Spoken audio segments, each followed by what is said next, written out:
Some more controversy over religion and sexuality.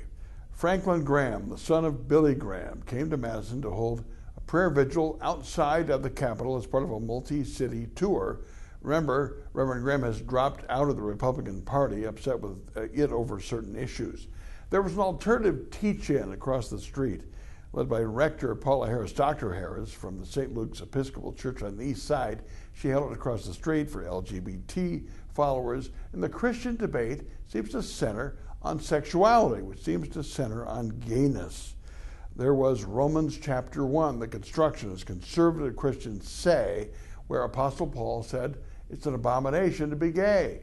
But a more progressive interpretation by Dr. Harris on my radio show was that they were talking about promiscuity, gang rape, group sex potentially with minors. They were not talking, according to her and others I've heard speak on this, about adult monogamous relationships. The monogamous relationships and committed relationships were not addressed in the biblical text.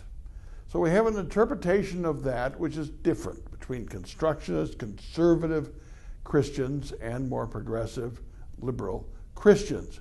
They all agree that you should love the sinner if you think that there's a sin involved. The old conservative Christian interpretation of hating the sin, loving the sinner. So we should all love the sinner, or we should all be tolerant and love people regardless. There just seems to be a debate about the original act. Now, God gives you free will. So if you take the liberal interpretation, I think he'll forgive you. The other point is this: gay people are gay, straight people are straight. If you're 14 years old and you're male and you were affected by the Farrah Fawcett poster, as I was, you're straight. Otherwise, if you weren't affected, maybe you're not straight, maybe you're gay. I don't think you planned to be straight. I know I'm going to be controversial with that, but it sort of just happened.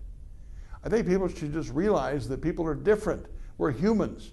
We want to be treated with dignity, and we should encourage monogamous, committed relationships. Don't you think? My 2 cents. My 2 minutes are brought to you by Edge Construction and Capital Consultants, Bill McCoshen, a lobbyist who worked for Tommy, who gets things done downtown. We can talk about this and more on the radio at 8 tomorrow, and I'm sure we will, on 92.1 FM The Mic, The Mitch Henck Show. Talk to you then.